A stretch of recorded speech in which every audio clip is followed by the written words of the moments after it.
સરકારની મહત્વાકાંક્ષી નલ સે જલ અંતર્ગત કરોડો રૂપિયાની ગ્રાન્ટ ફાળવવામાં આવી હોવા છતાં પંચમહાલના શહેરા તાલુકાના બોરિયા ગામમાં વાસ્તવિકતા અત્યંત દયનીય અને ચોંકાવનારી છે। સ્થાનિક વહીવટીતંત્રની ઘોર બેદરકારી અને બોગસ કામગીરીના કારણે છેલ્લા 3 વર્ષથી ગામની મહિલાઓને પીવાના પાણી માટે કિલોમીટરો દૂર સુધી રજળપાટ કરવો પડી રહ્યો છે। કાગળ પર નળ સે જળ યોજનાના પૂર્ણ બતાવીને કરોડોના ખર્ચે નળ જોડાણ અને પાણીની ટાંકીઓ તો બનાવી દેવાય, પરંતુ પાઇપલાઇન વગરના નળ અને જમીનદોસ્ત થયેલા જોડાણો આજે માત્ર શોભાના ગાંઠિયા સમાન છે। ડુંગરાળ વિસ્તારમાં બોરિયા ગામના વિવિધ ફળિયાઓમાં હેન્ડપંપ બંધ હોવાથી અને કૂવાના જળસ્તર નીચે જતા પશુપાલકો સહિત વૃદ્ધો ખાનગી કૂવાઓ કે દૂરના વિસ્તારોમાંથી પાણી ખેંચી લાવવા અત્યારે મજબૂર બન્યા છે।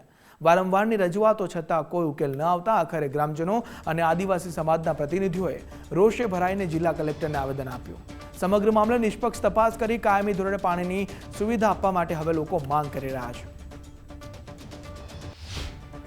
જિલ્લો પંચમાં નલ સે જલ યોજના અંતર્ગત બોરિયા ગ્રામ પંચાયતની અંદર સરકાર શ્રી દ્વારા ઘણા બધી કરોડોની ગ્રાન્ટ આપવામાં આવી છે, છતાં જે એજન્સીને કામ આપવામાં આવ્યું હતું એ એજન્સી દ્વારા જે કામો કરવામાં આવ્યા હતા એ કામો વ્યવસ્થિત રીતે કરવામાં નથી આવ્યા।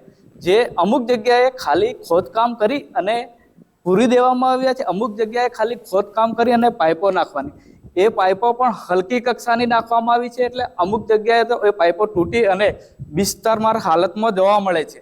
અને આ જે એજન્સીને કામ આપવામાં આવ્યું હતું એ એજન્સી દ્વારા નલ સે જલ યોજનાનું કામ સારી રીતે કર્યું નથી